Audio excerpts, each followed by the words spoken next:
নগাঁৱৰ পুৰণিগুদাম অগ্ৰণী অনুষ্ঠান নামপানীগাঁও সামাজিক শিক্ষা কেন্দ্ৰ আৰু পুথিভঁৰালৰ গৌৰৱ উজ্জ্বল ৭৫টা বছৰ উপলক্ষে শুক্ৰবাৰৰ পৰা দুদিনীয়া কাৰ্যসূচীৰে অনুষ্ঠিত হৈছে বাৰ্ষিক অধিৱেশন।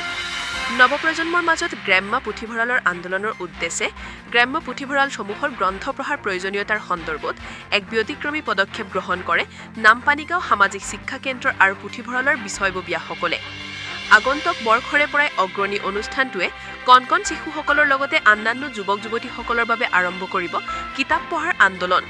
কিতাপ পঢ়া আন্দোলনৰ যোগেদি নৱপ্ৰজন্মৰ যুৱক-যুৱতীসকলে আধুনিকতাৰ ধামখমীয়াত হেৰাই যোৱা বহু বিষয়ৰ ওপৰত শিক্ষা পোৱাৰ লগতে গ্ৰাম্য সমাজত গ্ৰাম্য পুথিভঁৰালৰ আন্দোলনৰ সৃষ্টি কৰিব পাৰিব বুলি আশাবাদী সামাজিক শিক্ষা কেন্দ্ৰৰ পুথিভঁৰালৰ বিষয়ববীয়াসকল। দুদিনীয়া কাৰ্যসূচীৰে অনুষ্ঠিত হৈছে বাৰ্ষিক অধিৱেশন।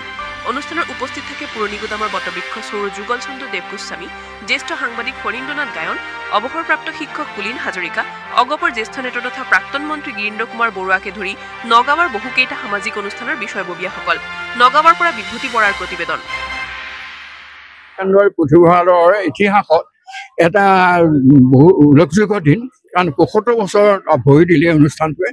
আমি লিখিছোঁ, এটা প্ৰস্তাৱ গ্ৰহণ কৰিছোঁ, কিন্তু চৰকাৰী ফালে আমি দান অনুদান পোৱা নাই। এই ৰাইজে মাহ বান্ধি থিয় হ'লে সকলো কাম কৰিব পাৰে। ৰাইজৰ একদিন চেষ্টা প্ৰচেষ্টাত আমি দুদিনীয়া কাৰ্যসূচী এই অধিৱেশনবোৰ পাতিছোঁ। আজি মুকলি সভা জনগণক মাতিছোঁ, আহিছে আমাৰ মানে MLA বা সকলোকে আদি কৰি যিবিলাক মাতিছোঁ, শিক্ষাবিদ শিক্ষক সকলোৱে আহিছে, সকলোকে ধন্যবাদ দিছোঁ। গ্ৰামাঞ্চলৰ এটা অনুষ্ঠান, এনেকুৱা অনুষ্ঠানটো পোহৰলৈ নিব লাগে। আমাৰো প্ৰয়াস এইটোৱে হৈ আহিছে যে আমাৰ গ্ৰামাঞ্চলত কি মানিমুকুতা আছে সেইটো ৰাইজে বুজি যাওক। গতিকে আপোনালোকৰ প্ৰচেষ্টাত আমাৰ অনুষ্ঠানটো অকণমান পোহৰলৈ যাওক। আপোনালোকে 1903 চনৰ 2 অক্টোবৰ গান্ধী জয়ন্তীত হৈছিল। তেতিয়া আমাৰ ককাহঁত সেইবিলাক তেওঁলোকে নিৰক্ষৰ, কিন্তু মন কৰিবলগীয়া কথা তেওঁলোক নিৰক্ষৰ, কিন্তু শিক্ষা বিস্তাৰৰ কাৰণে তেওঁলোকে যিটো স্বীকাৰ কৰিলে সেইটো আমি আমাৰ প্ৰস্তাৱত আমি নাম উল্লেখ কৰিছোঁ।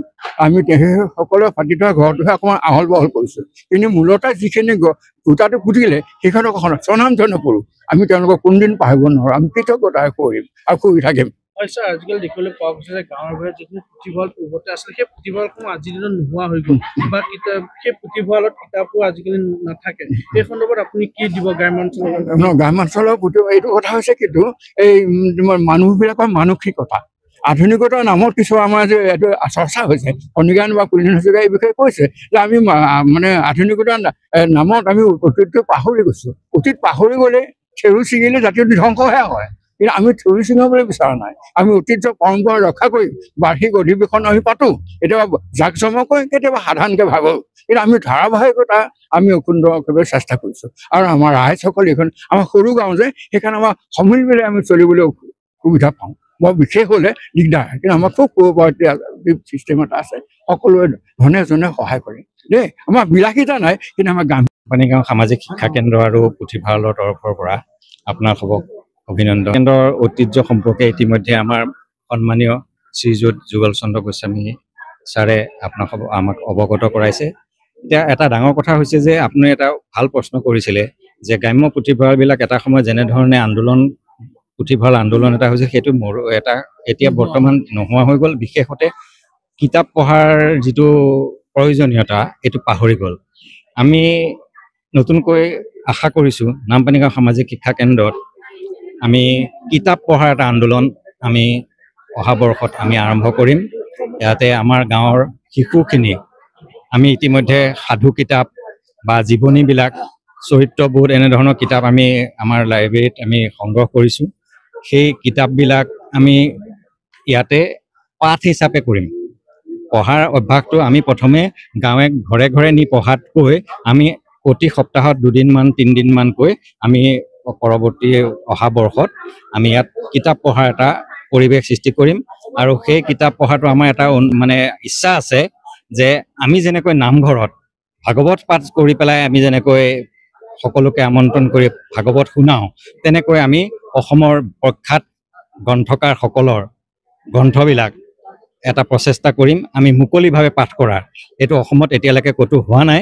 আমি আশা কৰিছোঁ এই ধৰণেৰে কিতাপ পঢ়া আন্দোলন এটা আমি নামপানীগাঁও সামাজিক শিক্ষা কেন্দ্ৰৰ ওপৰত তৰফৰ পৰা আৰম্ভ কৰিম। আপোনালোকে যিহেতু এই পদক্ষেপটো গ্ৰহণ কৰিব, গতিকে গাঁৱে বহু গাঁও আছে, তাতো বহু এনেধৰণৰ পুথিভঁৰাল নাই, তেওঁলোকলৈ আপুনি কি আহ্বান জনাব? আমি আচলতে কি উপদেশ দিলেতো নহ'ব, আমি কিবা এটা কাৰ্যৰে কৰি দেখাব লাগিব।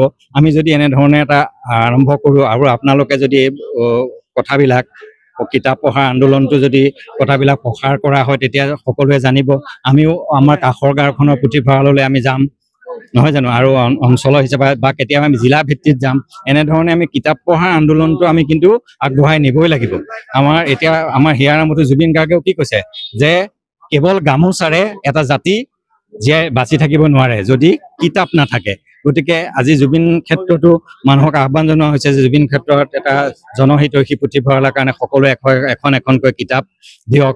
আমি সেই কথাটো জুবিন গাৰ্গৰো সেই আদৰ্শটোকো আমি ইয়াৰ লগতে আমি প্ৰতিষ্ঠা কৰিবলৈ চেষ্টা কৰিম। নামপানী গাঁও সামাজিক শিক্ষা কেন্দ্ৰই যাতে আমাৰ অঞ্চলটোত জিলাখনত আৰু জাতিটোক মানে এটা পথ দেখাব পাৰে হাতে কামে, সেইটো কথাকে আমি আশা কৰিছোঁ। ধন্যবাদ।